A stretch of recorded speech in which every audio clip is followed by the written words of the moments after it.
Hello there, you. Welcome to Starry Manifestations. Who am I? Well, I'm a metaphysical artist and spiritual creator focusing on creation, contemplation, and manifestation. I'm here to guide you on your journey to unlock your inner knowing through spiritual art therapy. We will also on this channel be talking about having a mystical perspective, tales of life, and creative creation. So let's get started on today's video. Today we are going to be talking about the power and objective of sigils. Disclaimer, there are many different ways of making a sigil and using it. The way I make them is by no means the entirely traditional way or the only way, but it is the way that I have developed it. I'd like to also note that although sigils have a magical background, it is not necessary for you to utilize it in a magical way, nor have to believe in magic at all, which I will explain once I introduce these sigils here.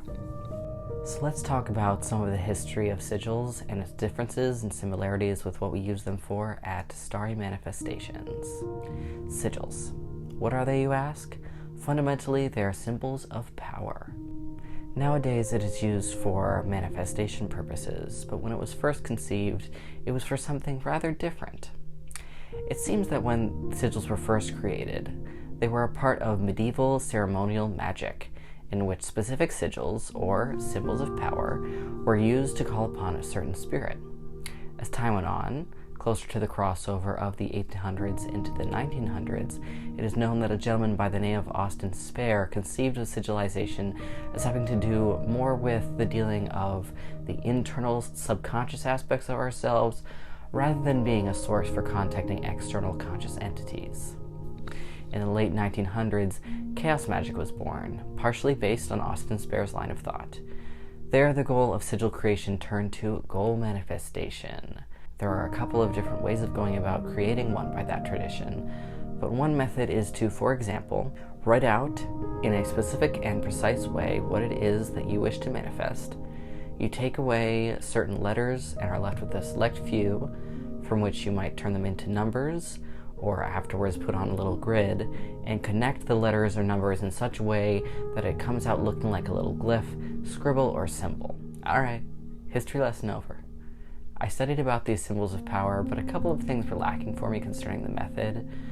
One, in chaos magic you deliberately forget the symbol by way of burning it or trashing it, and you try to forget the intent of manifestation and let it go so it will embed into your subconsciousness, come back to you, and manifest. This never really connected for me. I thought, surely if I create some beautiful symbol of power, wouldn't I want to treasure it and have it help remind me to stay focused on what I want to manifest, rather than forgetting it? And even if I was okay with letting it go, wouldn't that create the opposite effect of it not coming back to me?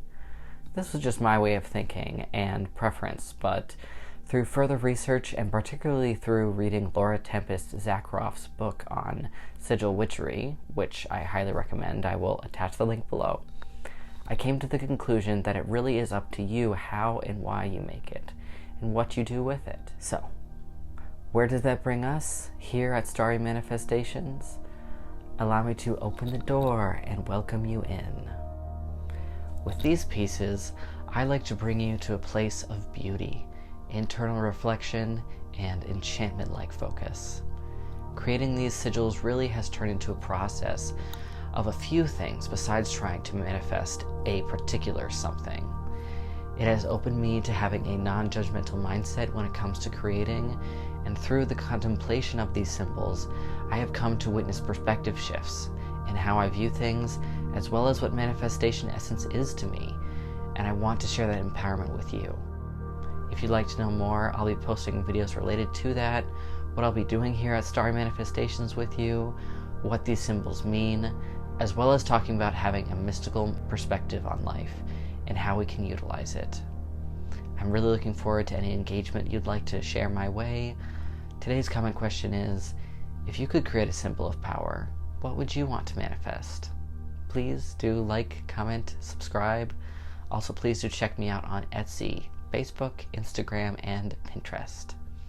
I'm new to these platforms, but I'm looking forward to continuing to create something that will inspire and touch you, change you, and be a place of self-discovery for you also. Thanks so much for your time, and see you at the next one. Blessings to all.